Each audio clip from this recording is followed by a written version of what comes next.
saya divonis oleh psikiater mengidap anxiety, gelisah yang berlebihan gitu ya. Kemudian saya selalu merasa cemas kalau bertemu banyak orang, takut pergi sendiri. Tetapi Quran surah Al-Anbiya ayat 83, alhamdulillah kecemasanku berkurang. Pertanyaannya, bagaimana caranya supaya anxiety itu tidak pernah kambuh lagi? Gini, Quran surah ke-51 ayat 49. Wa min kulli syai'in khalaqna zawjaini la'allakum tadhakkarun.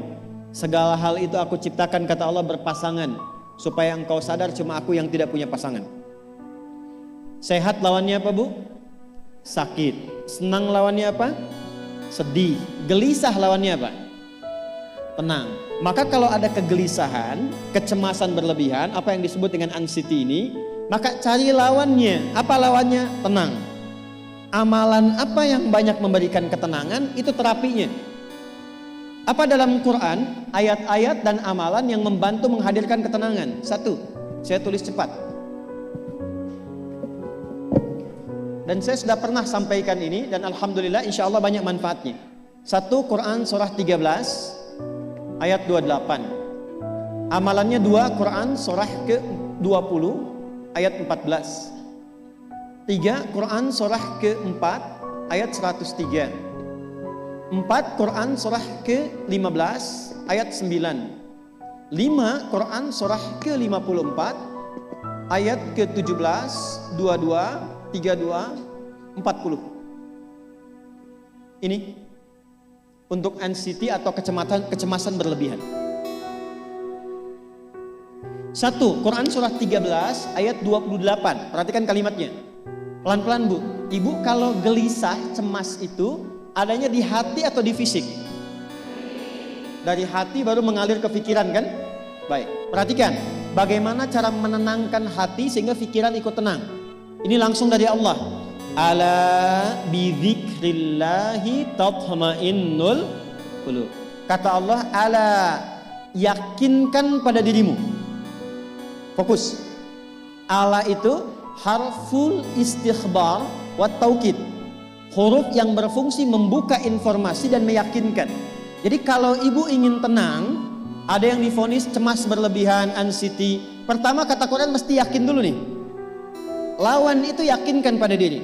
Bidzikrillahi, dengan banyak meningkatkan zikir kepada Allah, tatmainnul qulub, dampaknya ke hati memberikan ketenangan. Jadi rumus cepat menghilangkan kegelisahan, obat yang pertama kata Al-Quran, zikrullah. Apa obatnya? Amalan zikrullah ada 4. Amalan zikrullah ada 4. 1, saya lompat dulu ke yang paling cepat, yang paling gampang, yang paling mudah. Quran surah ke-4 ayat 103. فَإِذَا قَضَيْتُمُ الصَّلَاةَ فَاذْكُرُوا اللَّهَ. Maka jika engkau telah tuntas mengerjakan salat, berzikirlah kepada Allah. Ibu kalau sudah salat ada zikir? Ya? Subhanallah, alhamdulillah, Allahu akbar, astagfirullah, ada itu? Hafal ya? Itu yang paling gampang. Kalau sedang cemas, keluarkan zikir pertama dalam bentuk kalimat thayyibah. Apa kalimat pertama yang dibaca setelah salat? Bukan.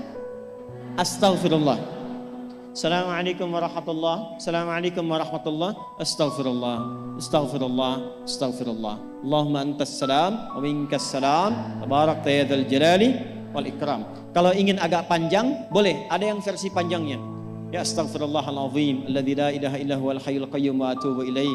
Baca 3 kali. Allahumma antas salam wa minkas salam wa ilaika ya'udus salam. Fahayyina rabbana bis salam wa adkhilna al jannata daras salam. Tabarakta ya dzal jalali. Yang pertama versi singkat, yang kedua digabung dengan doa versi panjang. Kalau sedang gelisah, bacakan cepat, tapi harus yakin. Karena kalimat Qurannya mesti yakin. Astagfirullah, astagfirullah, astagfirullah. Jangan cuma di lisan sambil ingat Allah. Enggak, ini enggak main-main ya, ini enggak main-main. Jadi begitu sedang gelisah, cemas berlebihan, rasakan cemas, anak gimana belum datang, astagfirullah. Tapi sampaikan ke jiwa, ingat Allah, astagfirullah. Astagfirullah. Sampai terjadi perubahan dalam hatinya, merasakan ketenangan. Astagfirullah, astagfirullah. Kalau itu belum tuntas, ambil wudhu. Amalkan yang kedua, Quran surah ke-15 ayat yang ke-9. Inna nahnu nazzalna dzikra wa inna lahu lahafidhun. Dengan keagunganku aku turunkan Al-Quran itu sebagai zikir. Nah, Quran disebut oleh Allah sebagai zikir. Di antara fungsinya memberikan ketenangan pada jiwa.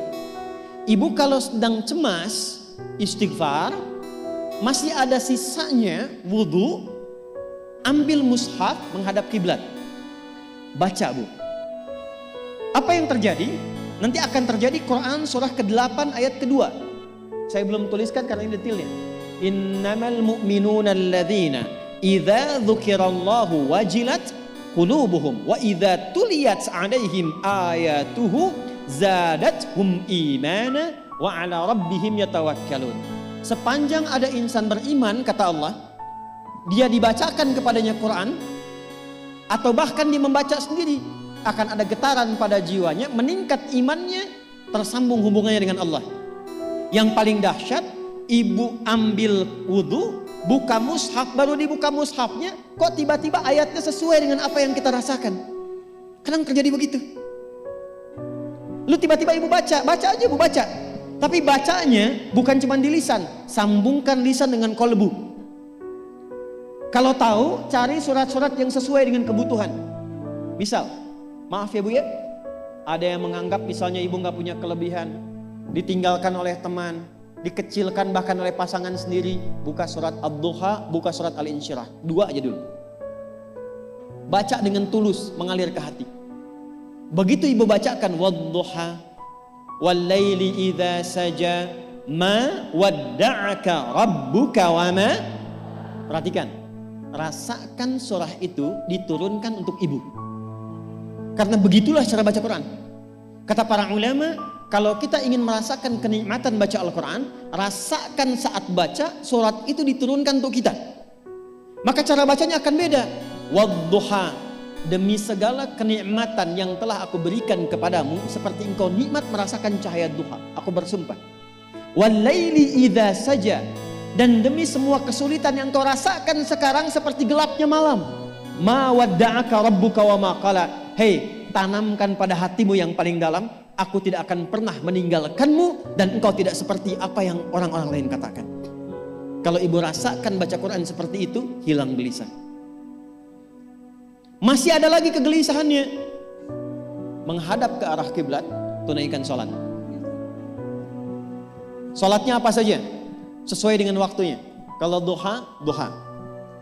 Kalau nggak ada waktu khusus, ambil wudhu, sholat mutlak. Sholat wudhu, menghadap ke kiblat. Lalu maaf, saya tutup. Saat sujud, tumpahkan semua kegelisahan itu dalam sujud. Tumpahkan semua sampai air matanya mengalir. Gak apa-apa, tumpahkan semua. Nanti rasakan perubahan yang terjadi setelah sholat tuntas dikerjakan. Karena sholat mengumpulkan semua jenis zikir ini. Istighfar ada dalam sholat? Ada. Ya, ibu ruku sujud baca istighfar. Subhanakallahumma bihamdika Allahumma ighfirli. Subhanallah ada? Alhamdulillah ada? Allahu Akbar ada? Dalam sholat baca Quran? Al-Fatihah itu Quran. Semua ada. Sudah? Yang terakhir,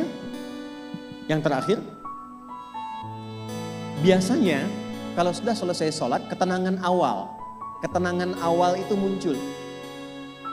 Tapi setelah itu kadang-kadang muncul lagi, kalau belum tuntas semua. Maka praktekkan isi surat Al-Insyirah. Ini penutupnya. Inna ma'al usri fa inna ma'al usri. Apa artinya insyirah? Insyirah itu suasana hati yang lapang, selapang-lapangnya seakan-akan gak ada beban lagi.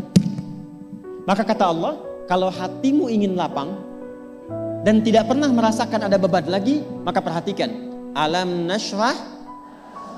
Hei, masa engkau merasa cemas, gelisah dan berlebihan hanya karena masalah yang sekarang kau hadapi? Bukankah dulu banyak ribuan masalah yang telah aku selesaikan?